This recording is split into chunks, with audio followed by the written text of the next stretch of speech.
The story behind Rumours is a tale that's almost Shakespearean in nature. Not saints' lips. It's full of lying, cheating, and infighting. In fact, there's so much drama that went into this album, it almost feels like a bad soap opera written by a washed-up hack director. 3 breakups, even more affairs, smashed vodka bottles, and more cocaine and weed than you can shake a stick at. That was the Molotov cocktail that fueled the creation of Rumours, an album that made Fleetwood Mac a cultural phenomenon, a virtual juggernaut in the pop rock folk scene. Ladies and gentlemen, my name is Steven, and this is Tune Tales. Subscribe if you like wild tales from the history of music, or even if you just like my music. I post new music on Tuesdays and Tune Tales on Fridays.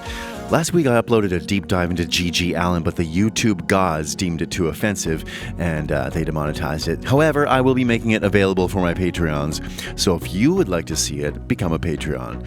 It is an utterly crazy story. The link is down below. And now, without further ado, let's meet our protagonists. The saga began in 1963 when John McVie joined John Mayall and the Bluesbreakers, and he met 2 of the most talented musicians of his generation, Mick Fleetwood and Peter Green. The British blues scene was on fire, and these 3 men burned brighter than anyone else. Peter wasn't content being in some other dude's band. He wanted to strike out on his own, so he formed Fleetwood Mac with Mick. A short time later, John McVie joined the ranks. Around this time, John decided to swing by a jazz festival where he met Christine Perfect. That was actually her real last name, and perfect she was. For John, that is. A skilled musician herself, she was a member of yet another blues band called Chicken Shack, named after open-air roadside chicken stands. Christine became a session musician for Fleetwood Mac and began a romance with John. After Peter Green had a mind-bending LSD trip in 1970, he quit the band, and Christine filled his shoes. 8 years passed, and by 1976, Christine was done like dinner. John had become a lush. He drank himself to oblivion pretty much all the time, and he wasn't a happy-go-lucky drunk either. He was a shitty drunk. In her own words, she saw more Hyde than Jekyll. So by the time they started making Rumours, the 2 maintained typically British, stiff upper lip around each other, only speaking to ask which key the song was in. In the fatal words of Foreigner, they were cold as ice. So Christine began having an affair with the band's sound engineer, Martin Birch. When that ran its course, she started an affair with the lighting director. Christine really liked to keep it in the family, didn't she? By that point, Drunky McDrunkerson's John McVie decided to have a little fun on his own. He was tired of being a simp. He started bringing groupies back to the band's house where he got shagadelic, baby. Their home was a virtual private sex club with blacked out rooms, thick shag carpets, deprivation tanks, and a liberal sprinkling of drugs, in the immortal words of Mick Fleetwood. Despite all this, they stayed together until their 75-76 tour. Christine was losing her mind. John would pace up and down the hotel corridors at night yelling Christine's name while she hid in her room. Have you ever behaved like a lunatic after a breakup? Let me know in the comments. McVies met her lifelong musical partner, Lindsey Buckingham, during her senior year at Menlo Atherton High School in Northern California. They met at a Young Life church gathering and formed the Fritz Rabin Memorial Band with other buddies in 1966. 3 years later, the band split. They hooked up and they started Buckingham-Nicks. They moved to LA, got signed with Anthem Records, and caught the attention of Mick Fleetwood in 1974. Mick insisted they join Fleetwood Mac. Now, up until this point, Fleetwood Mac was primarily a blues band, but these 2 tree-hugging hippies injected folk and pop into the mix, which led to the Fleetwood Mac we know and love today. Unlike the McVies, who buried their anger and resentment inside, these 2 were like a powder keg. Their relationship was rocky at best. They were like my parents on a good day. In fact, everything turned to chaos a year before they joined Fleetwood Mac. Stevie had moved out a few times, but LA's prices were through the roof, and unable to afford living alone, she moved back in each time to the hell that was her relationship. Once they joined the band, they decided to try and make a go of it. A year into the band, tired of the shouting matches, they called it quits. Mick Fleetwood, one of the earliest members of the band as well as its namesake, discovered his wife and the mother of his 2 young kids, Jenny Boyd, was having an affair with the band's guitarist, Bob Weston. Bob had replaced Danny Kerwin after Danny became a raging alcoholic and literally smashed up the backstage, destroying a mirror and his Les Paul.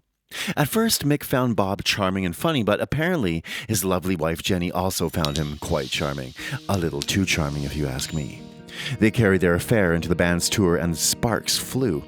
Now Mick confronted Jenny. She screamed that she was in love with Bob, and Bob was unceremoniously booted from the band. Bob said it was the most expensive affair I've ever had in my life. It cost me a career.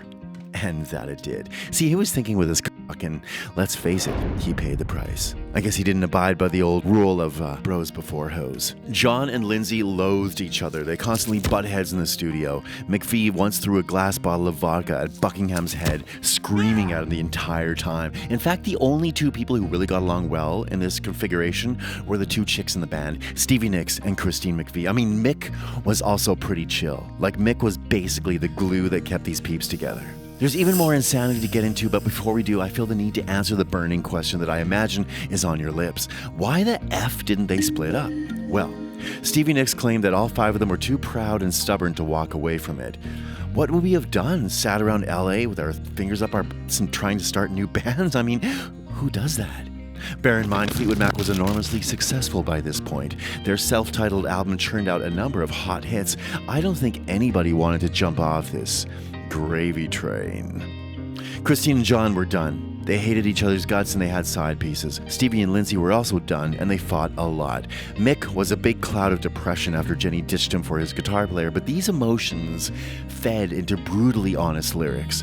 The album they crafted became a he said, she said romantic confessional. A confessional recorded on vinyl, laying out their deepest, rawest feelings. Stevie Nicks said the majority of songs written for the album are about people in the band. Go Your Own Way was Buckingham's response to the fallout with Nicks. Don't Stop was Christine's ode to looking ahead in life after the split. You Make Love and Fun was a celebration of her new romance with the lighting director Curry Grant. Not wanting to upset John too much, she told him it was about her dog. The Chain was originally part of a Christine McVie song called Keep Me There, but all five members contributed to parts of it. Pieces of different studio takes were joined together to form the track. It could also be seen as a statement that the members of the band are chained together by music, despite all the drama. I mean, that sounds a bit cheesy, but that might be what they meant. I don't know. I didn't write the song. Almost as renowned as the infighting and drama was the massive amount of drugs the band consumed during the making of Rumours. I mean, it was basically like the set of Blow, except the drugs were real. So much so that they almost credited their dealer on the album. Alcohol and coke fueled the band's physical need to stay focused, work long hours, and navigate the tumultuous landscape of their emotions. According to Chris Stone, who ran the Record Plant Studios, the band would come in at 7 at night, have a big feast, party until 1 or 2 a.m., and then when they were too whacked out they couldn't do anything, they'd start recording. They stashed a black velvet bag with mounds of coke in it under the mixing desk and periodically took hits while working. Rumor has it that Mick Fleetwood snorted 7 miles of the white stuff. They dedicated a song on the album to it called Gold Dust Woman, referring to a little bottle, diamond-studded spoons, velvet bags. Stevie Nicks said the band felt so bad about their situation they did the lines to cheer them up. So there were different camps.